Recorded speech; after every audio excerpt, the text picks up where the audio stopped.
Welcome back. We're now in segment 7.8, and in this segment we'll be discussing a very important concept called Dscr. Okay, so Dscr is one of the important metrics you look into when analyzing the viability of a project. Okay, so when a person a person is earning a monthly salary of 75,000, and maybe his monthly expenses all put together reaches 25,000. Okay, so when he asks you for a loan of 1,000, you will not be usually having any hesitation to lend this amount. Okay, so this is a person with a very good income, and his expenses are very low. Maybe he's not married, maybe he's got no other obligations, very low expenses. So every month after meeting his expenses, he's having a surplus of 50,000. So if you ask him for a loan of 1,000, it's not a big issue, right? This surplus is covering your loan by 50 times. So it's quite improbable that he's going to default on this loan. Okay, so what we are doing, even though you're not doing this calculation mentally, what we're doing is there's a comfort factor here. Okay, there's a comfort factor. You're feeling very comfortable lending to this person, right? But if the loan amount which is asking instead of 1,000 is, say, for example, 10 lakhs, then your comfort factor gets reduced. Okay, then your comfort factor goes down, right? So we may not be able to, we may not actually quantify this comfort factor. We do this mentally, but subconsciously we have a very good idea of what is a reasonable amount that can be lent to this person without any risk. Okay, so what this comfort factor is, it is how comfortable you are feeling in recovering this amount. So how easily will this borrower repay our loan without any problem. So when banks lend to a company, right, there are many aspects we discuss that go into the appraisal process, right? We discuss of managerial appraisal, technical appraisal, right, industry appraisal, and financial appraisal. So when it comes to financial appraisal, one of the very important benchmark calculations is the DSCR. In a way, it determines the comfort factor for the loan. Okay, so how does the company repay a loan taken from a bank out of the profits? So this is the surplus, just as in the case of the earlier example. 75,000 is salary, 25,000 is the expenses, 50,000 is surplus is left to him. So similarly for a company, what is the surplus? Surplus is nothing but the profit. Right? What is profit? After meeting all the expenses, what is the income minus expenses? Right? Profit. After meeting all the expenses, what is the amount left? That is the surplus. Right? That is the profit. Okay. So in the case of individual, that surplus a profit in the case of a company. So a company repays out of the profits earned. Okay. So please note that we are not concerned really about the salary of the individual. In the earlier case, when we said 75,000 is salary, 25,000 is the expenses, and 50,000 is the surplus. We're not really concerned about his salary. Right? It's not that 75,000 per month is a very good salary, but we are impressed not because 75,000 is the salary, but because the surplus is high. What if his expenses are so high? Maybe his expenses are 74,000. Right? This person is he has got a very high expenses. So what is the point if his what is the point if his salary is 10 lakhs per month, whereas his expenses are 9,000. So really the point is not the salary, right? It's the surplus after meeting all expenses. So similarly in the case of a company, right, is the profit figure that is important to us when we're speaking of the repayment ability, right? When we talk of the repayment ability of a company, what is actually important to us is the profit figure, not the turnover, not the sales, because sales can be anything, but it is important to see what are the expenses and finally arrive at the profit figure. So it is out of this profits that the company repays the loan. So to gauge the repayment ability, you have to concentrate on the profit, concentrate on the profit figure. So as a crude formula, I'm not saying this is the correct formula, but as a crude formula, may I say the comfort factor, right? From now on, I'm going to refer to as DSCR. Okay, may I say that DSCR is equal to the surplus, right? So in the case of companies, we're talking about the profit. Okay, and what is the amount to be? Can we say that? Because in the case of that individual we spoke about, what we said, the surplus after meeting all his expenses was 50,000. That's the amount to be repaid is only 1,000. Right? So we have a coverage of 50 times. Say the company is earning a profit of 40 lakhs per annum per year. This is the profit, and maybe the amount to be repaid. Right? The amount to be repaid is 4 quarterly installments per year. There are 4 quarters to be repaid. 4 quarterly installments, and per quarter it is a 5 lakhs. So in a year the company has to pay 4 installments, 4 into 5, that is 20 lakhs. So per year the repayment is 20 lakhs. So when we calculate the comfort, we are speaking of a comfort factor of 2. So while the repayment the company has to make in form of the installments and interest is 20 lakhs, the company is generating surplus, the profit of 40 lakhs. So there is a comfort factor of times we are comfortable. When we are saying comfort is 2, we are saying that should something happens to the surplus, the profit come down or to say 30 lakhs, we are still okay, because 30 by 20 is still 1.5. We are saying how far the profit can come down, right? Because this is not condition, this is in the sanction terms. This is as per the sanction terms. The company has to anyway pay this. So when we are speaking of the comfort factor, what we are saying is, should something happen to this profit figure, should this profit figure not be achieved in the next year, should the company experiences losses. So how comfortable are we? When we speak of a comfort factor of 10 or 20 or 30, we are really comfortable, because even if the profit drops, it's not a big issue. We speak of 1, 1.1, 1.2. So what we are saying is, say for example, in this example, 20 lakhs is the repayment. The profit we are speaking is just around 22 or 24. Should something happen to the profit, right? Should something happen to the profit, it comes down to say 8 lakhs. So then the company may not be in a position to repay a loan, because while the profits is only 80 lakhs, the company has to repay 20 lakhs. So we look for what is known as a buffer. We can say a buffer. Dscr is nothing but a buffer. So how comfortable are we? So to what extent the profit can fall without the bank repayment being adversely affected? So the comfort factor is nothing but the Dscr. Okay, as a crude formula, use it. We can say profit by the repayment. Both are in year. Okay, both are in year. So the profit as per the P&L account in 1 year, payment to be made in 1 year. So if you calculate this, you will get a rough figure of the Dscr. Okay, let us refine this formula a small bit. Okay, so Dscr, we said this, it is profit by installment per. The company has to pay not just installment but also interest. Agree? So why not add installment plus interest? Maybe this is a more correct way of Dscr, isn't it? So in the earlier example, we just calculated installment, but the company has also to pay interest, isn't it?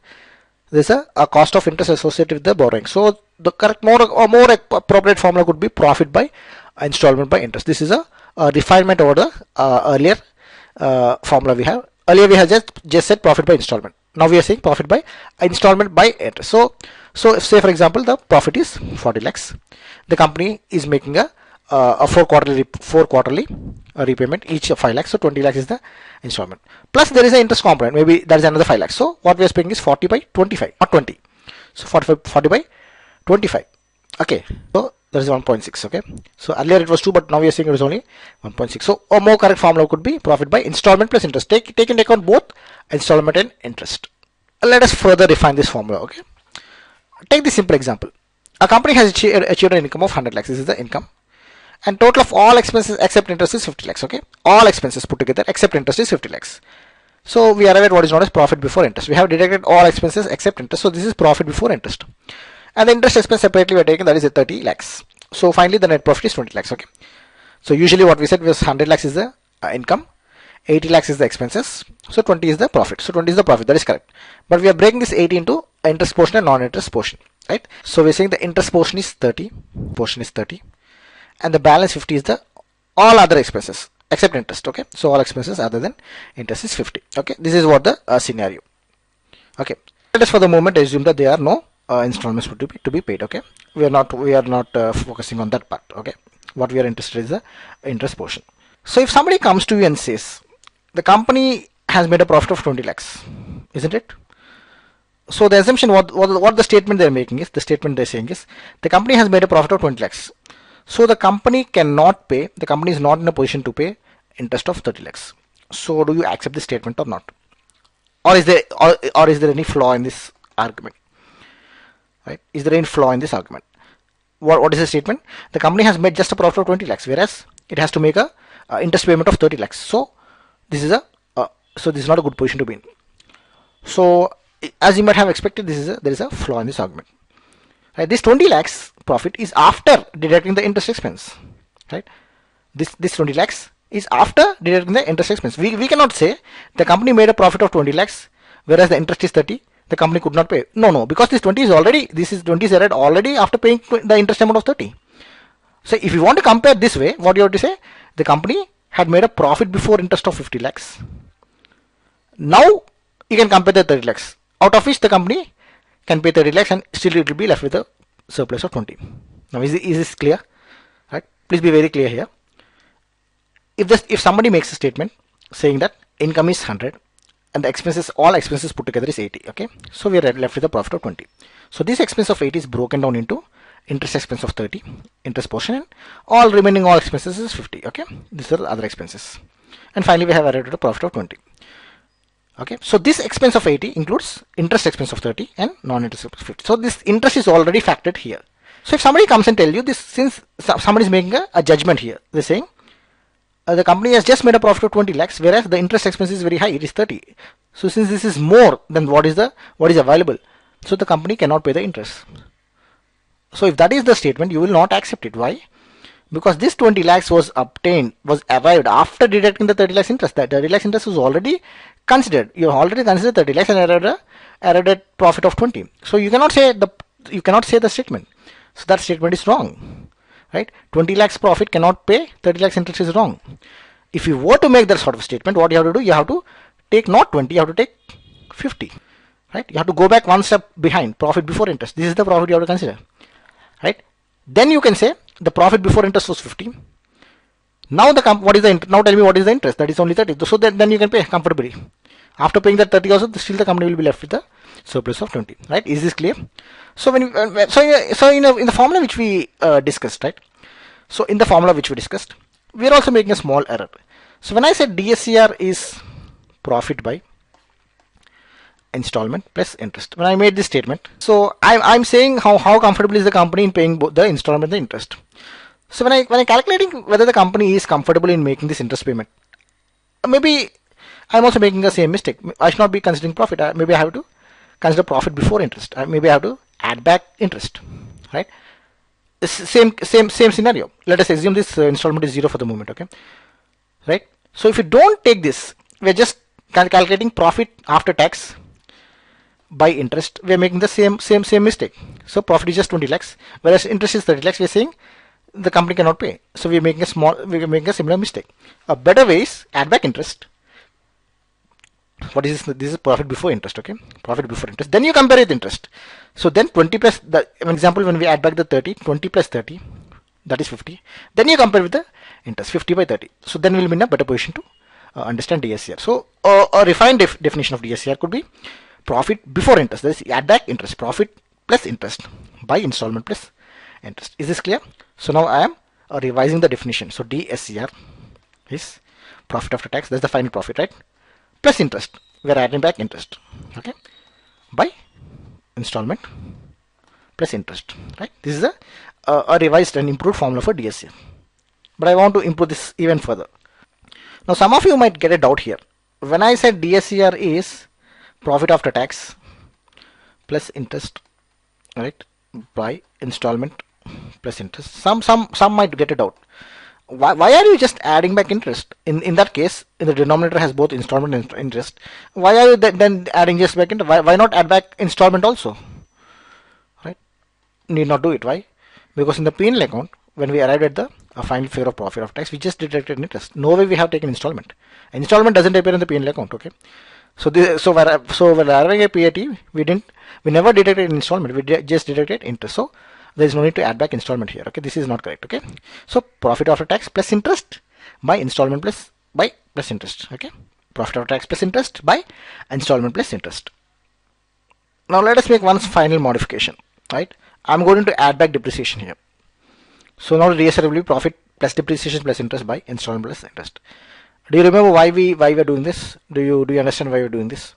So please refer back to the discussion we had on depreciation. Depreciation, we discussed that it is a non-cash item, right? We discussed this in chapter 5 when discussing item-wise items in the P&L account. Okay, there we said that depreciation is just an accounting entry, right? Depreciation is only an accounting entry. We discussed this. No real cash goes out of the business. So other expenses actually like raw material, labor and all are actually result in actual cash outflow. Whereas in case of depreciation, no cash is going out. It is only a book entry. Right? What we did in depreciation, we just allocated the cost of the machine over a number of years. Okay. So actually the depreciation amount is available to the company. So even though we are arriving at the profit, income minus expenses, right? Say income is 100, expenses all are 80, of which depreciation is 10 lakhs for example. So 100 minus 80, we arrive at 20. But actually we have 30 lakhs. See, this 10 lakhs is not going out anyway. This is only a book entry. This 10 lakhs is available to us. Even though there is no cash outflow, we are showing it as an expense just for the case of matching principal. So this 10 lakhs has not gone anyway. This is available to us. So actually, when you speak of cash profit, we add back the depreciation. So profit after tax plus this depreciation is what gives us the cash profit. So let us add back depreciation, right? So the correct definition of DSCR is profit plus depreciation plus interest by installment plus interest. Okay, so this is the final formula. I wanted to derive this formula step by step. So what we've done till now is exactly the same, right? We had derived step by step. We started by saying depreciation is profit by installment. We started from there and finally got this formula. This is the correct formula of DSCR. So that the derivation is what we've done so far, right? So don't by heart formula for DSCR. This is not a formula. Okay, this is just common sense. We have applied our common sense and arrived at this formula. So DSCR is profit plus depreciation plus interest in the numerator. In the numerator we have PAT plus depreciation and interest, and in the denominator we have installment and interest. Okay. So what are the points you need to keep in mind when dealing with DSCR? So all the figures which we discussed now are for 1 year. Okay. So when we say DSCR is profit after tax plus depreciation plus interest by installment plus interest, we are speaking of 1 year figures. Okay. So P&L account, this profit after tax is P&L account is drawn from P&L account for 1 year, profit during the particular year. Depreciation again from P&L account, depreciation charge for the whole year. Interest expense for the whole year. This is the interest of the 12 months. Okay. Say for example interest is paid every month, then we add up all the 12 months interest. Okay, this is yearly figures. Every figure is the yearly figure. Then installment, the installment might be quarterly, but in a year how many quarters are there? 4 quarters. So you have to do 4 quarterly installments. If it is a monthly installment, 12 into that monthly installment. So every figure here has to be a yearly figure. PAT is a yearly figure. Depreciation interest is a yearly figure. Installment, don't just enter the installment amount. If the installment is 20 lakhs, right, per quarter. This is what the sanction letter says. Don't put 20 here. Okay, 20 into 4 because per year. Okay, this is 20 per quarter. So should keep that in mind. So one point you need to be very careful here is DSCR is for a particular year, right? When we said DSCR is PAT plus depreciation plus interest by installment plus interest, these figures change from year to year, isn't it? PAT is for a particular year. Say we are in 2012-13. For this financial year, in the P&L account of this year, we have a figure of PAT. We have a figure of depreciation, interest, installment, interest. Okay, so we arrive at a DSCR say 1.7. Next year 2013-14, the DSCR can be completely different because there is a new profit. For this, these profits need not be same.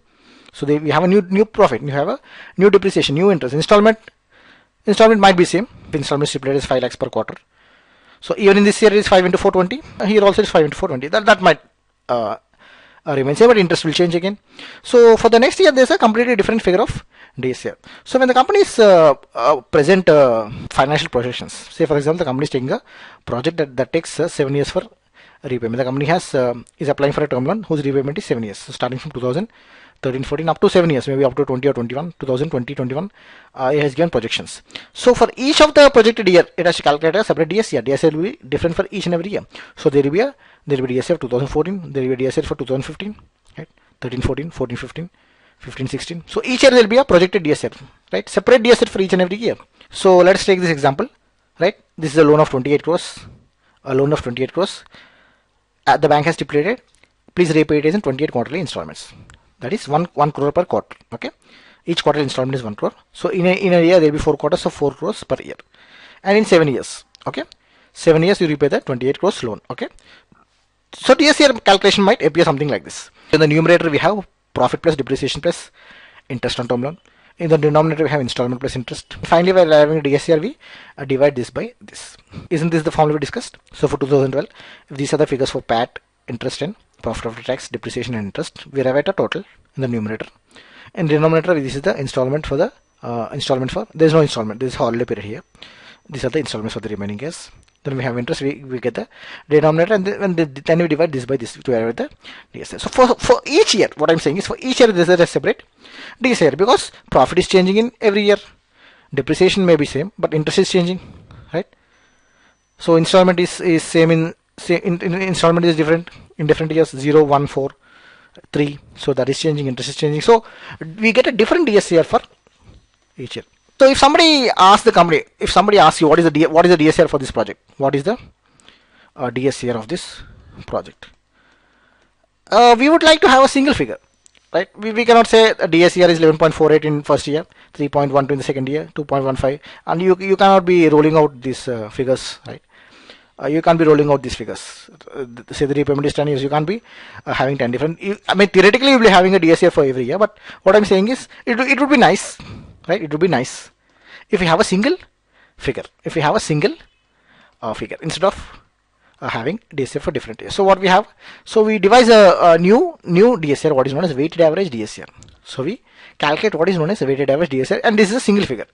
So this single figure will capture this entire information. It's sort of an average of all these DSCRs. Average means not just 11.48 plus 3.12, so on up to 5.95 divided by how many number of figures here?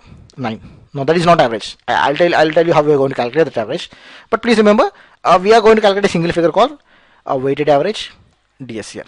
Right? That will capture the entire information. We're not going to talk about, when somebody asks us what is the DSCR for this project, we'll be telling this figure. We will not be saying these individual figures. Okay. So if you actually do the calculation and calculate the average, you will get a plain average of 4.22.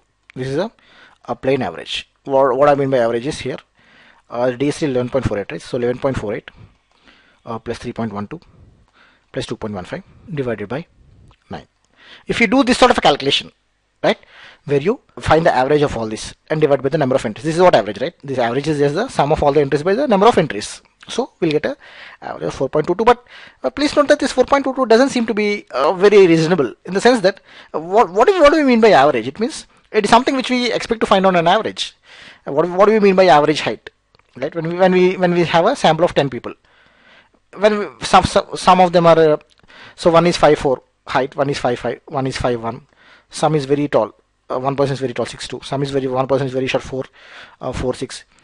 But the remaining are 5'5", 1, 5'2", around that range. So when we say what is the average height, usually you expect to get a figure around 5'2" or 5'3", because this is where the most of the people are falling. There are some extreme values, 6.2 to 4.6, but these are only 1% here, 1% here. But the majority of the people are in this range of 5.2. So you usually expect this average to be in this band.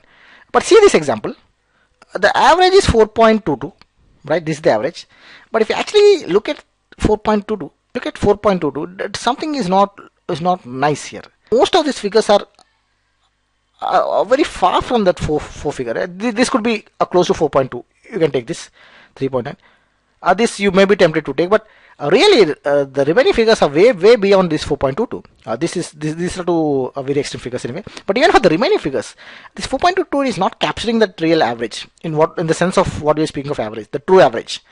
Something wrong here. The problem is these are the outliers. These are distorting the average value. So what banks do is they calculate what is known as weighted average DSCR.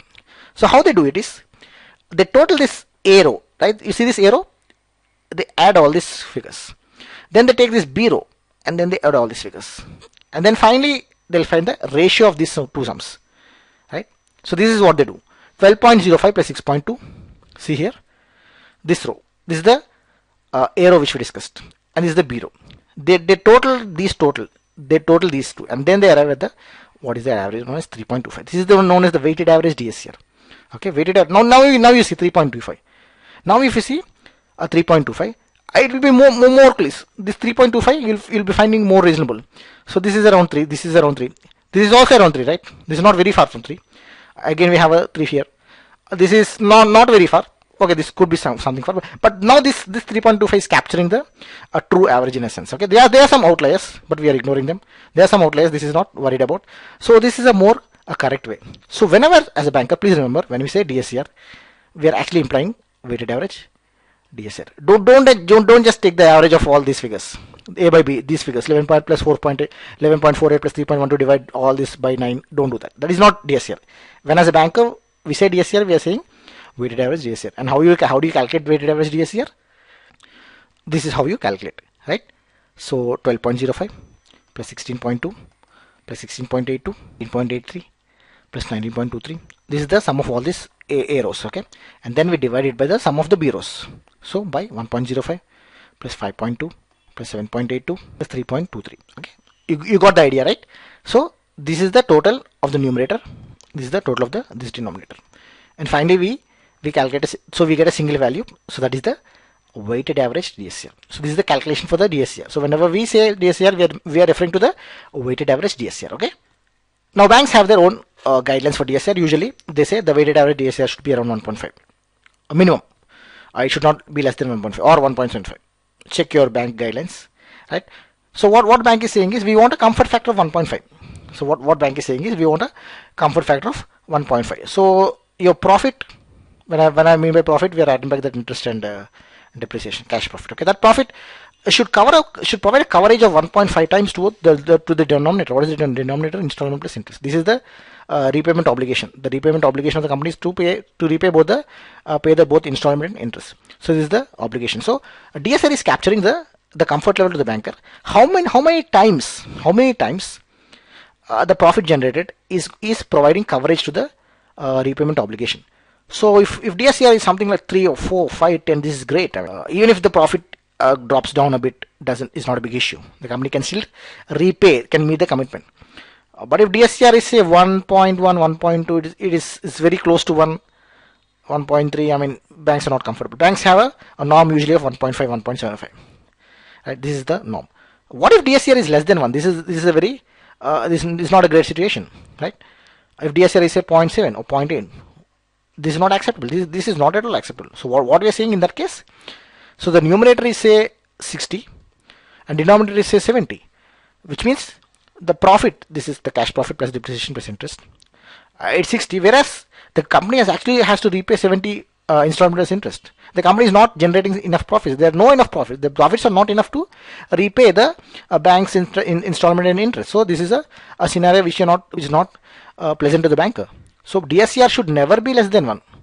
Never should be less than 1. It should always be greater than 1, and that too banks insist for 1.5 to 1.75. Right?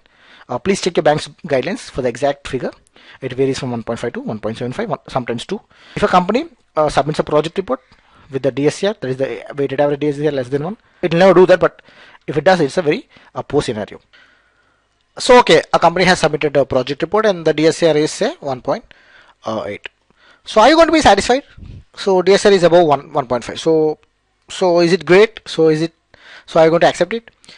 So please understand that companies do know the bank norms. Company do know that banks are looking for a DSCR of greater than 1.5 or 1.75. They're aware of this. So they'll prepare the projections in such a way that you'll get this the DSCR above these figures. So don't be surprised if DSCR is above benchmark. So that is not what you should be doing as a credit officer. You should be scrutinizing this, how they arrived at this DSCR. So the figure they usually manipulate is the profit, because DSCR is profit after tax plus depreciation plus interest by installment plus interest. Okay. The denominator is not something they can do anything, because this is as per the sanction terms. Okay. Depreciation has a accounting policy involved. Interest is something which they can't manipulate. So usually this is the figure they manipulate. So DSCR when the company submits projected financials and arrives at a DSCR. So this is the figure which they usually fret. So when you get a DSCR, the first thing you have to see is how they arrived at this profit. Right? Is the company showing a higher profit just to arrive at the correct DSCR at a reasonable DSCR? So it's very important to know what is the profit margin for that particular industry. You compare the profit margin of this company with the other similar units operating in the industry. Check the profit margin of this company in the previous years. The company is actually, for the last 3 years, the company has made a profit margin of say 4 to 5%. This is the margin the company is operating. Then in the projected financials, the company is projecting a profit margin of 10%. You have to question that, right? So just to arrive at a higher DSCR, companies can show a higher projected profitability. You have to question it, okay? And of course, as we have discussed, DSCR less than 1 means the profits generated are not sufficient to service banks' loans and installments. So this should not be accepted, okay? Then there is one more point you have to remember. Even if the DSCR is less than 1, companies somehow pay the installments, right? As bankers, you will be exerting pressure on the companies to repay if they are overdues, right? Because you have your own NPA norms, and you will be pressurizing the company to repay any dues, okay? So even if the company is not making enough profits, even if it cannot repay the loans, it will somehow arrange funds and pay off the loans. So when a DSCR is less than 1, we are not saying the company is not going to pay the loan. That's not what we're saying. We're not saying the company will not pay. What we're saying is it cannot be paid out of the profits. What is DSCR actually calculating? DSCR is profit plus depreciation plus interest by installment plus interest. So what we're saying is this repayment obligation of the company, that is installment plus interest, is the company generating enough profits to repay? Can this installment and interest be repaid out of the profits generated by the company? The source we are looking at here is the profits generated by the company, right? Can this installment and interest be repaid out of the profits generated by the company? the company can actually pay this loan by other sources, not just profits. Say for example, it can borrow these funds from some, it can borrow the funds from some friends and relatives and pay off. Right? But this is not coming from within the company. This is not profits from the project. Right? It is like this. Yeah. It is like this. You have a salary, but your salary is not sufficient for your expenses and EMI. So what do? You borrow from outside every month. Say your salary is 20,000, but every month you have expenses of 24,000. So every month you keep on borrowing for 4,000. This is not a long-term solution, right? Somehow you have to increase your salary or reduce your expenses. Okay, this is not a long-term solution. Similarly, please understand that company meeting loan installments is not a great thing. The loan is not important. It's important how it is met. If it is met, the company should ultimately be viable. And what we mean by viable, it should be generating enough profits on its own to meet the loan repayments, right? On its own, the company should be generating profits to repay the loan. It's not just sufficient to a banker if the loan is getting repaid somehow by some sources. The company is borrowing, diverting some of the OCC funds, debiting the CC account and transferring to TL, repaying, or delaying some payments, delaying payments to creditors, doing something and somehow paying the installments with delay. Avoiding the NPA situation. That is not what we want, right? What we want is ultimately for the project to be viable, right? When we say the project is viable, the project should be generating profits on its own, right? On its own, it should be generating enough profits to repay the loan installment and the interest. Okay. So when DSCR less than 1, we're not saying the company is not going to pay. That company can still pay, but not out of the profits. So what we are interested in, a viable project, right? When you are given a project report and given some projected financials, what you have to see whether this profit is achievable. This project which the company has projected, is it achievable? Is it viable? That is what we mean by project viability, right? So with this we come to the end of the segment. In this segment we have discussed a very important concept called DSCR. Hope you are comfortable with the concept. In the next segment, that is segment 7.9, we'll be starting a related topic to DSCR, that is known as sensitivity analysis. Okay, so in the next segment we'll be starting sensitivity analysis. See you then.